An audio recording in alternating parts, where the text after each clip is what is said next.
ધોરણ 8 ચેપ્ટર 11 ખેતી. વિશ્વના આશરે 50% લોકો ખેતી પ્રવૃત્તિઓમાં રોકાયેલા છે. આપણો દેશ કૃષિ પ્રધાન દેશ છે. દેશની આશરે 2/3 વસ્તી હજુ પણ ખેતી પર નિર્ભર છે. દેશની આબાદી અને સમૃદ્ધિનો આધાર આ વ્યવસાયના વિકાસ ઉપર છે.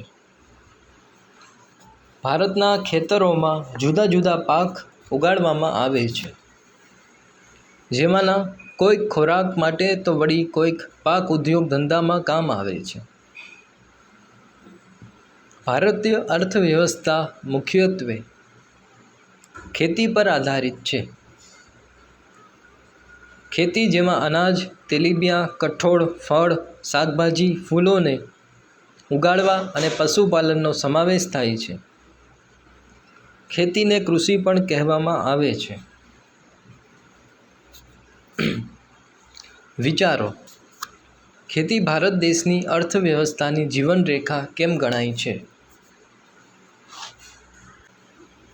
ખેતી માટે અનુકૂળ જમીન, પાણી અને આબોહવા આવશ્યક છે. તમે નકશામાં જોઈ શકો છો કે કૃષિ પ્રવૃત્તિઓ વિશ્વમાં તે જ પ્રદેશોમાં કેન્દ્રિત છે જ્યાં પાકની ખેતી માટે યોગ્ય પરિબળો અસ્તિત્વમાં છે. કૃષિ તંત્ર એગ્રીકલ્ચરલ સિસ્ટમ. કૃષિ અથવા ખેતીને એક તંત્રના રૂપમાં જોઈ શકાય છે. તેના અગત્યના રોકાણો બીજ, ખાતરો, મશીનરી અને મજૂર છે. ખેડવું, વાવણી, સિંચાઈ, નીંદણ, કાપણી અને લણણી તેની કેટલીક ક્રિયાઓ છે. આ તંત્રની ઉપજ અંતર્ગત પાક, ઊન, ડેરી અને મરઘા ઉછેર વગેરે આવે છે. જમીનના પ્રકાર. Types of soil. પહેલું, કાંપની જમીન. કાંપની જમીનનું નિર્માણ નદીઓ દ્વારા નિક્ષેપિત કાંપને લીધે થાય છે. તે ચીકણી અને ઘેરા રંગની હોય છે. કાંપની જમીન દેશના ઘણા મોટા વિસ્તારમાં જોવા મળે છે. ગુજરાતમાં લગભગ 50% કરતાં વધુ વિસ્તારમાં કાંપની જમીનો જોવા મળે છે. આ જમીનની ફળદ્રુપતા જુદા જુદા સ્થળોએ ભિન્ન ભિન્ન જોવા મળે છે, પરંતુ સામાન્ય રીતે આ જમીન ઘણી જ ઉપજાઉ હોય છે. આ જમીનમાં ડાંગર, શેરડી, શણ, કપાસ, મકાઈ, તેલીબિયાં વગેરે પાકો લેવાય છે. બીજું, રાતી જમીન. આગ્નેય અને રૂપાંતરિત ખડકો ધરાવતા ક્ષેત્રોમાં રાતી જમીન આવેલી છે. લોહ તત્વ અને અન્ય સેન્દ્રિય તત્વોને લીધે આ જમીનનો રંગ રાતો દેખાય છે. ઊંડાએ જતાં તે પીળા રંગમાં ફેરવાઈ જાય છે. આ જમીન પ્રમાણમાં છિદ્રાળુ અને ઉપજાઉ હોય છે. આ પ્રકારની જમીનમાં બાજરી, કપાસ, ઘઉં, જુવાર, અળસી, મગફળી, બટાટા વગેરે પાક લેવામાં આવે છે. ત્રીજું, કાળી જમીન. આ જમીન ચીકણી અને કસવાળી હોય છે. આ જમીનની ભેજ સંગ્રહણ શક્તિ ઘણી વધારે હોય છે. જ્યારે ભેજ સુકાય ત્યારે તેમાં ફાટો કે તિરાડો પડી જાય છે. આ જમીન કપાસના પાક માટે વધુ અનુકૂળ છે. તેથી જ તો તે કપાસની કાળી જમીન તરીકે જાણીતી બની છે. આ જમીન રેગુ નામે પણ ઓળખાય છે. આ પ્રકારની જમીનમાં કપાસ, અળસી, સરસવ, મગફળી, તમાકુ અને અડદ જેવા કઠોળ વર્ગના પાકો લેવામાં આવે છે. ચોથું, પડખાવ કે રેટેલાઇટ જમીન. વધુ વરસાદને કારણે તીવ્ર ધોવાણના ક્ષેત્રોમાં પડખાવ જમીન તૈયાર થાય છે. વધુ વરસાદને કારણે જમીનના ઉપરના સ્તરમાંથી પોષક તત્વો ધોવાઈને નીચેના સ્તરમાં ઉતરે છે.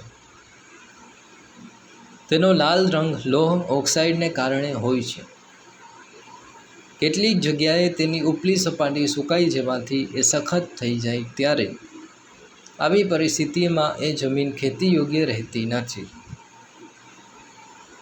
જૈવિક દ્રવ્યોનું પ્રમાણ ઓછું હોવાથી આ જમીન ઓછી ફળદ્રુપતા ધરાવે છે. પણ તેમાં ખાતર નાખીને કપાસ, ડાંગર, રાગી, શેરણી, ચા, કોફી, કાજુ વગેરેના પાક લેવાય છે. 5મું, રણ પ્રકારની જમીન.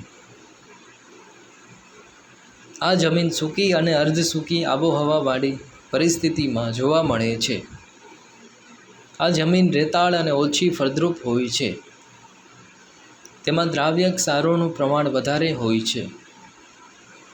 સિંચાઈની સુવિધાઓથી તેમાં બાજરી, જુવારનો પાક લેવાય છે.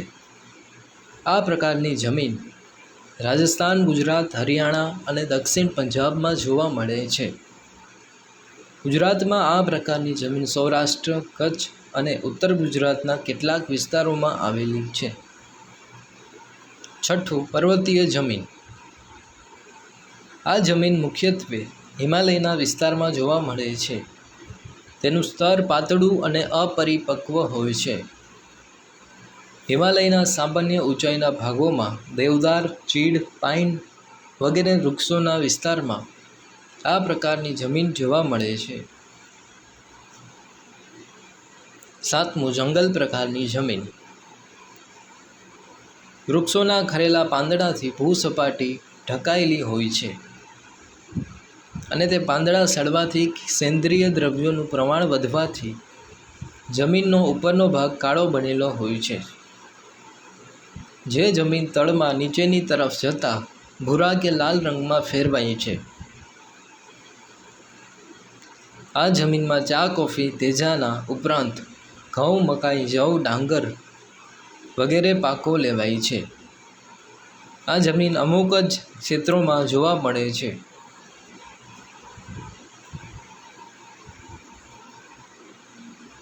8મું, દલદલ કે પીટ પ્રકારની જમીન. આ પ્રકારની જમીન ભેજવાળા વિસ્તારોમાં જૈવિક પદાર્થોના સંગ્રહથી બને છે. આ જમીન વર્ષા ઋતુ દરમિયાન પાણીમાં ડૂબેલી હોય છે અને પાણી ઓસરી જતાં તે જમીનમાં ડાંગરની ખેતી કરવામાં આવે છે. તેમાં ક્ષારીય અને જૈવિક પદાર્થોની અધિકતા હોય છે. આ જમીન જે તે ક્ષેત્રોમાં અત્યંત મર્યાદિત વિસ્તારમાં જોવા મળે છે. પ્રવૃત્તિ. આપના ગામ કે વિસ્તારમાં કયા કયા પ્રકારની જમીન જોવા મળે છે તેની નોંધ કરો. ખેતીના પ્રકાર. Types of agriculture. વિશ્વમાં ખેતી વિવિધ રીતે કરવામાં આવે છે. ભૌગોલિક પરિસ્થિતિઓ, ઉત્પાદનની માંગ, સિંચાઈ પદ્ધતિ, ખેત પેદાશો, આર્થિક વળતર, મજૂર અને તકનીકના સ્તર આધારે ખેતીના પ્રકારો પાડવામાં આવે છે. પહેલું, જીવન નિર્વાહ ખેતી. ખેડૂતની આર્થિક સ્થિતિ પ્રમાણમાં નબળી હોય છે. નાના કદના ખેતરોમાં મોંઘા બિયારણો, ખાતર અને જંતુનાશકોનો ઉપયોગ કરવો પોસાય તેમ નથી.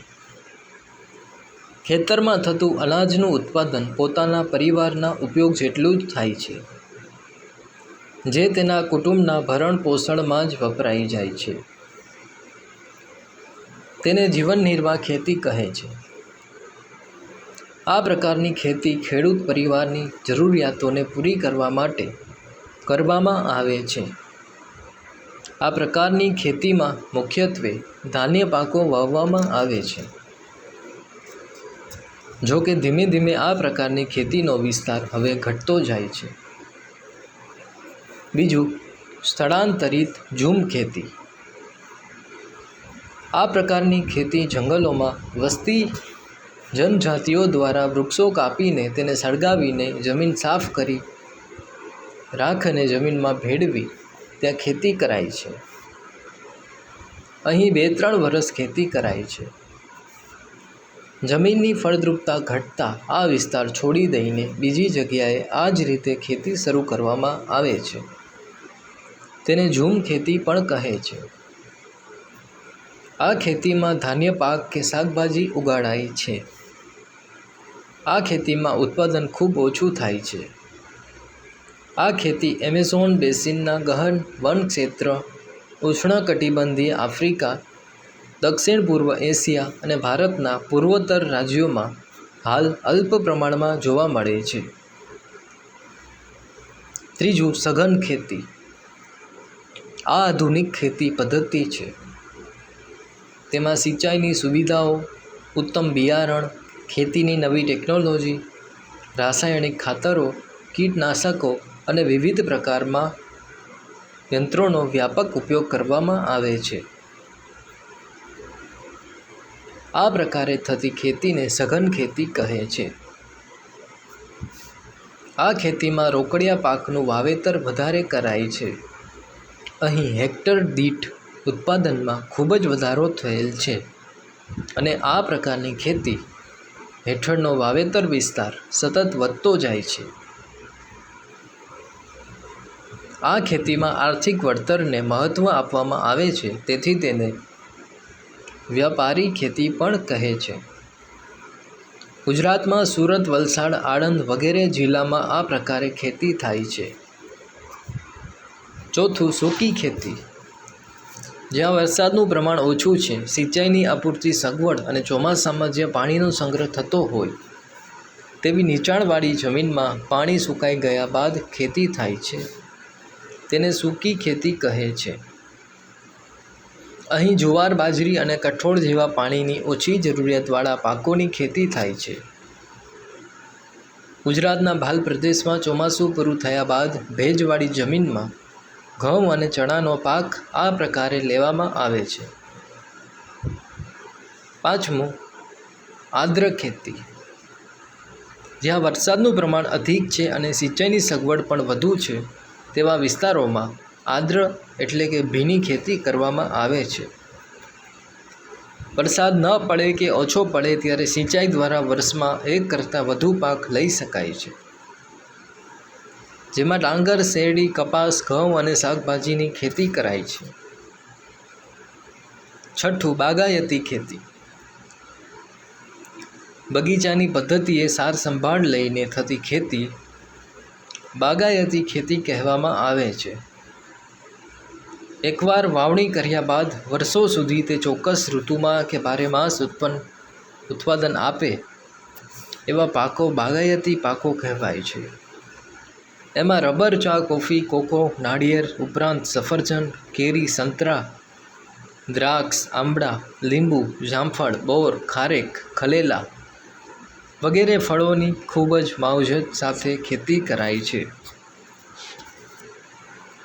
પ્રવૃત્તિ. અહીં આપવામાં આવેલ કોષ્ટકમાં તમારા ગામમાં થતા ખેતીના પાકના નામ લખો. મુખ્ય પાક. ભૌગોલિક પરિસ્થિતિ, આબોહવા, જમીનની વિવિધતા અને વરસાદના પ્રમાણમાં રહેલી ભિન્નતાને કારણે જુદા જુદા ભાગોમાં વિવિધ પ્રકારના પાકનું વાવેતર કરવામાં આવે છે. ડાંગર. ડાંગર વિશ્વનો અને ભારતનો મહત્ત્વનો અને મુખ્ય ખાદ્ય પાક છે. વિશ્વમાં અને ભારતના મોટા ભાગે લોકો ખોરાકમાં ચોખાનો ઉપયોગ કરે છે. ડાંગરને ગરમ અને ભેજવાળી આબોહવા તથા વધુ વરસાદની જરૂર પડે છે. ડાંગરનો પાક મુખ્યત્વે પાણીથી ભરાયેલા ખેતરોમાં થાય છે. ડાંગરની ખેતીમાં કામ કરવા માટે વધુ માણસોની જરૂર પડે છે. ડાંગરના ઉત્પાદનમાં ચીન અગ્રેસર છે. તે ઉપરાંત ભારત, જાપાન, શ્રીલંકા મુખ્ય દેશો ગણી શકાય. પશ્ચિમ બંગાળ, તમિલનાડુ, આંધ્રપ્રદેશ, તેલંગાણા, બિહાર, ઓડિશા તેના મુખ્ય ઉત્પાદક રાજ્યો છે. ગુજરાતમાં ડાંગરનું ઉત્પાદન ખેડા, વડોદરા, અમદાવાદ, સુરત વગેરે જિલ્લામાં થાય છે. ઘઉં. ડાંગર પછી ઘઉં એ આપણા દેશનો બીજો મહત્ત્વનો ધાન્ય પાક છે. ઘઉં ભેજ સંગ્રહી શકે તેવી કાળી ચીકણી જમીનમાં વધુ થાય છે. ઘઉંના પાકના વિકાસ માટે મધ્યમ તાપમાન, વરસાદ અને લણણી સમયે તડકાની જરૂર હોય છે. ઘઉં સંયુક્ત રાજ્ય America, Canada, Argentina, Russia, Ukraine, Australia અને ભારતમાં મોટા પ્રમાણમાં ઉગાડવામાં આવે છે. ઘઉંની ખેતી ભારતમાં મુખ્યત્વે પંજાબ, હરિયાણા તથા પશ્ચિમી ઉત્તર પ્રદેશમાં થાય છે. પંજાબમાં ઘઉંનું મોટા પ્રમાણમાં ઉત્પાદન થતું હોય તેને ઘઉંનો કોઠાર કહેવામાં આવે છે. ગુજરાતમાં અમદાવાદ, ભાવનગર અને સુરેન્દ્રનગરમાં ઘઉંની વધુ ખેતી થાય છે. અમદાવાદનો ભાલ પ્રદેશ ભાલિયા ઘઉં માટે પ્રખ્યાત છે. ભારતમાં તે શિયાળામાં પકવવામાં આવે છે. પ્રવૃત્તિ: ઘઉંમાંથી બનતી વાનગીઓના નામ લખો. જાણવું ગમશે. ઘઉં, ડાંગર, જુવાર, બાજરી, મકાઈ વગેરે ભારતમાં ઉગાડવામાં આવતા મુખ્ય ધાન્ય પાકો છે. બાજરી: બાજરી માટે રેતાળ અને ગોરાળુ જમીન અનુકૂળ છે. બાજરી માટે ઓછો વરસાદ, મધ્યમ તાપમાન અને પૂરતો સૂર્યપ્રકાશ જરૂરી છે. તે જાડા અનાજ તરીકે પણ ઓળખાય છે. ભારત સિવાય તેના અન્ય ઉત્પાદક દેશો નાઇજીરિયા, ચીન અને નાઇજર છે. રાજસ્થાન, ગુજરાત, ઉત્તર પ્રદેશ અને મહારાષ્ટ્ર વગેરે તેના મુખ્ય ઉત્પાદક રાજ્યો છે. બાજરીનું સૌથી વધુ ઉત્પાદન રાજસ્થાનમાં થાય છે અને ત્યારબાદ બીજા નંબરે ગુજરાત આવે છે. ગુજરાતમાં બાજરીનું સૌથી વધુ ઉત્પાદન બનાસકાંઠા જિલ્લામાં થાય છે. જાણવું ગમશે. ગુજરાત તેમજ સમગ્ર ભારતમાં થતા વિવિધ ધાન્ય પાકોમાં નાગલી, રાગી, મોખરાનું સ્થાન ધરાવે છે. ગુજરાતમાં મોટા ભાગે ડાંગ અને વલસાડ જિલ્લામાં તેની ખેતી કરવામાં આવે છે. નાગલી પોષક તત્વોથી ભરપૂર તૃણધાન્ય પાક છે. તેના દાણામાં પ્રોટીન, ખનિજ તત્વ અને વિટામિનનું પ્રમાણ વિશેષ જોવા મળે છે. નાગલીમાં કેલ્શિયમ અને આયર્નનું પ્રમાણ અન્ય ધાન્ય પાકો કરતાં સવિશેષ હોવાથી તેનો ઉપયોગ કુપોષણ દૂર કરવામાં અને બેબી ફૂડ બનાવવામાં થાય છે. નાગલીમાં રેસાની માત્રા વધારે હોવાથી ડાયાબિટીસ અને હૃદય રોગના દર્દીઓ માટે ખૂબ લાભદાયક છે. મગફળી: મગફળી એ તેલીબિયા પાકમાં મહત્વનું સ્થાન ધરાવે છે.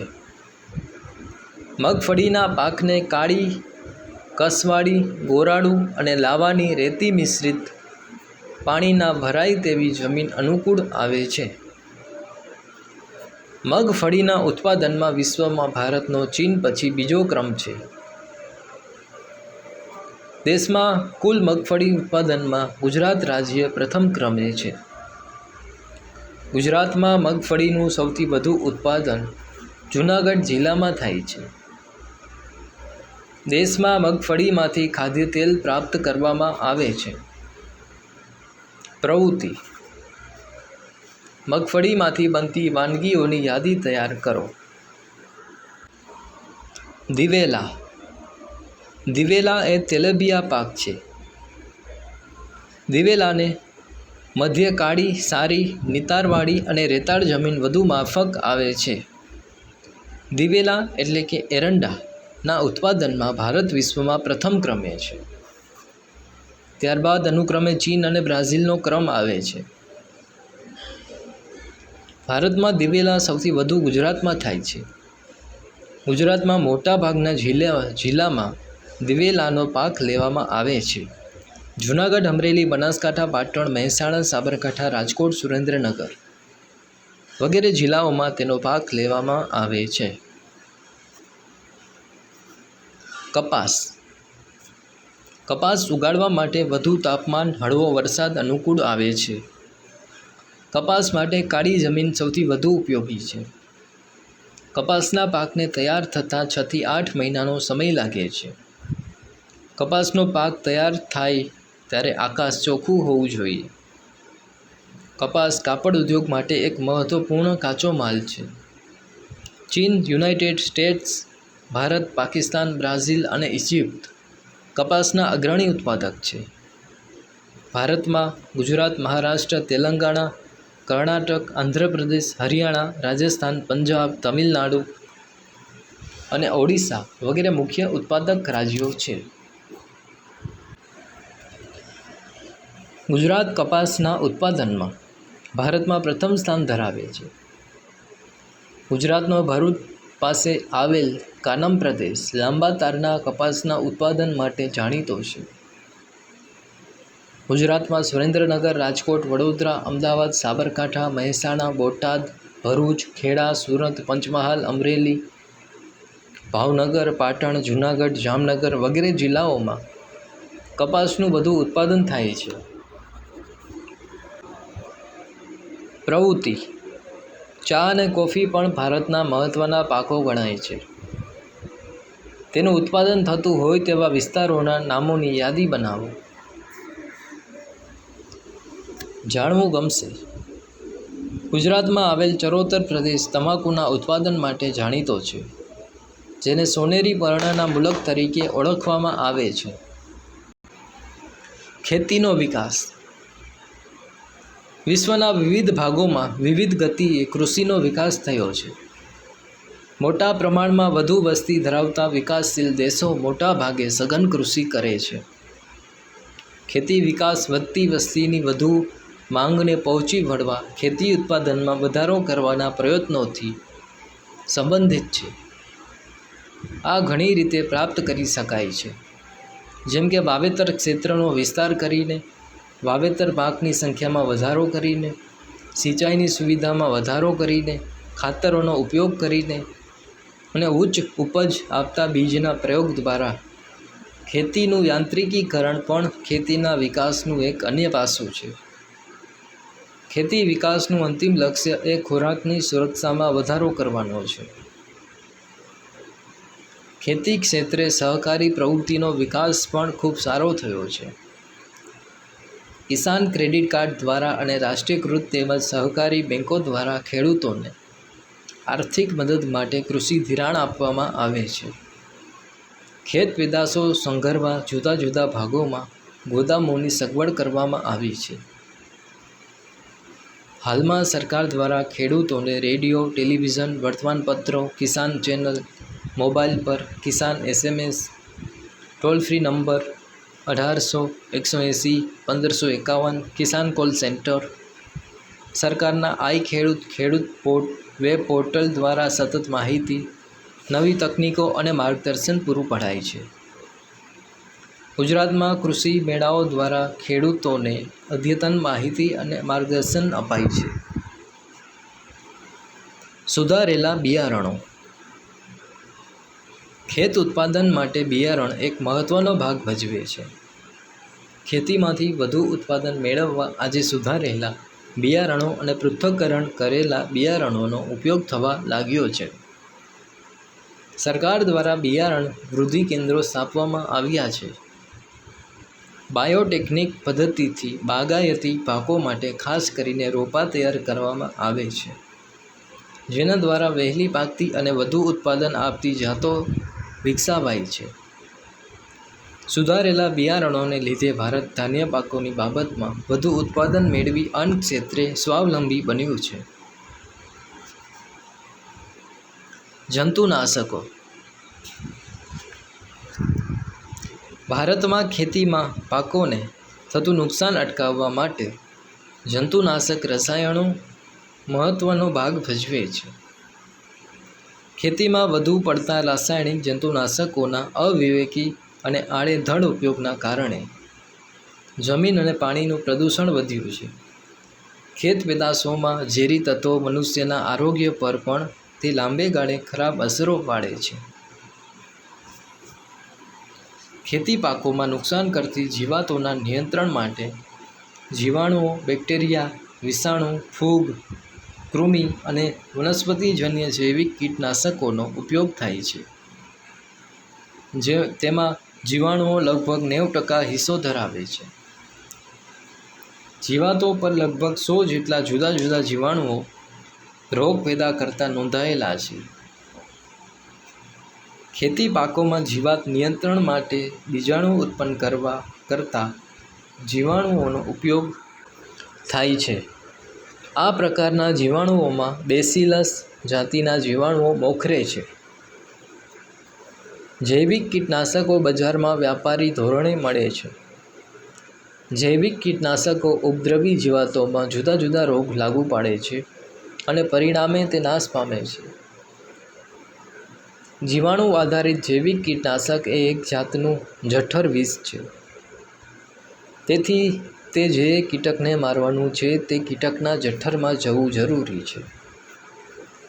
પાક પર જ્યારે જૈવિક કીટનાશકનું પ્રવાહી મિશ્રણ છાંટવામાં આવે છે ત્યારે સુષુપ્તાવસ્થામાં રહેલા જીવંત જીવાણુઓ ઈયળના ખોરાક સાથે તેના આંતરડામાં પહોંચે છે અને ઝેરી પ્રોટીન ઈયળના આંતરડામાં અને ખાસ કરીને મોઢાના ભાગે લકવો પેદા કરે છે. છેવટે ઈયળ મૃત્યુ પામે છે. રાસાયણિક કીટનાશકોથી થતી આડઅસરોથી બચવા માટે તેની જગ્યાએ વનસ્પતિજન્ય કીટનાશકોનો ઉપયોગ કરવો જોઈએ. તેમાં ખાસ કરીને લીમડો, કરંજ, મહુડો, તુલસી, રત્નજ્યોત, ફુદીનો, કારેલા, તમાકુ, સેવંતી વગેરેનો ઉપયોગ જીવાત નિયંત્રણ માટે થાય છે. સિંચાઈની ઉન્નત સગવડો. ખેતી માટે પૂરતું પાણી જરૂરી છે. આપણા દેશમાં વરસાદ અનિયમિત અને અચોક્કસ હોવાથી પૂરતું પાણી મળી રહેતું નથી. તેથી સિંચાઈની જુદી જુદી વ્યવસ્થા કરવામાં આવે છે.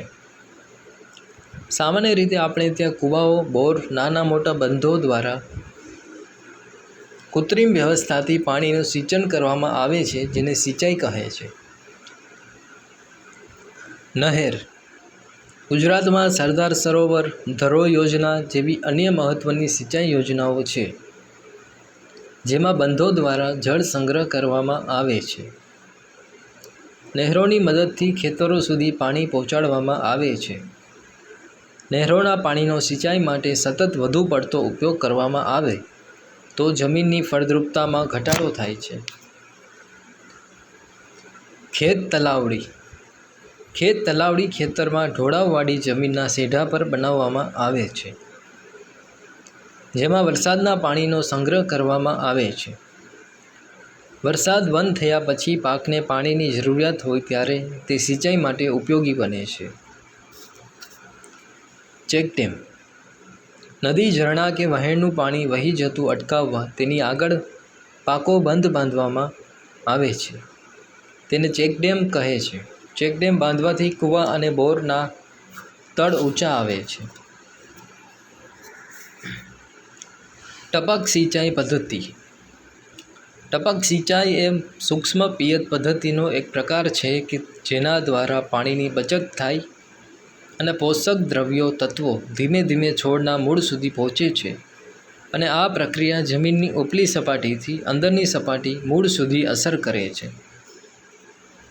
આનો મુખ્ય ધ્યેય બાષ્પીભવન ઓછું કરી છેક મૂળ સુધી સીધું જ પાણી પહોંચાડવાનો છે. ટપક સિંચાઈ પદ્ધતિમાં વાલ્વ, પાઇપ, નળીઓ અને ઉત્સર્જકોનો સહિયારો ઉપયોગ કરી પાણી સિંચવામાં આવે છે. પાણી અને પોષક તત્વોને ડ્રીપર લાઇન્સ તરીકે ઓળખાતા પાઇપોમાં આ ક્ષેત્રમાં વિતરણ કરવામાં આવે છે, જેને ડ્રીપર તરીકે ઓળખાતા નાના એકમો હોય છે. દરેક ડ્રીપર પાણી અને ખાતરો ધરાવતા ટીપાંને બહાર કાઢે છે. પરિણામે પાણી અને પોષક તત્વોની એક સરખા પ્રમાણમાં દરેક છોડના મૂળમાં જાય છે. આ પદ્ધતિની સફળતાનો આધાર કેવી રીતે તેની બનાવટ, જાળવણી અને કાર્યરત કરાય છે તેના પર પણ રહે છે. જો યોગ્ય રીતે આ બધું ગોઠવાયેલું હોય તો સિંચાઈની અન્ય પદ્ધતિઓ અને જળ છંટકાવની બીજી પદ્ધતિઓ કરતાં વધુ અસરકારક રહે છે. ટપક સિંચાઈને કેટલીક વખત ટ્રિકલ સિંચાઈ કહેવામાં આવે છે. બે હરોળ વચ્ચે જગ્યા ધરાવતા પાકોમાં ટપક સિંચાઈ પિયત પદ્ધતિ વધુ ઉપયોગી છે. કપાસ, એરંડા, શેરડી, ટામેટાં, રીંગણ, કોબીજ, ફ્લાવર, બટાટા, ભીંડા, મરચી, આંબા, ચીકુ, લીંબુ, નાળિયેર, દાડમ, પપૈયા, જામફળ, બોર, તમાકુ, સાગ વગેરે પિયત પદ્ધતિને અનુકૂળ પાકો છે.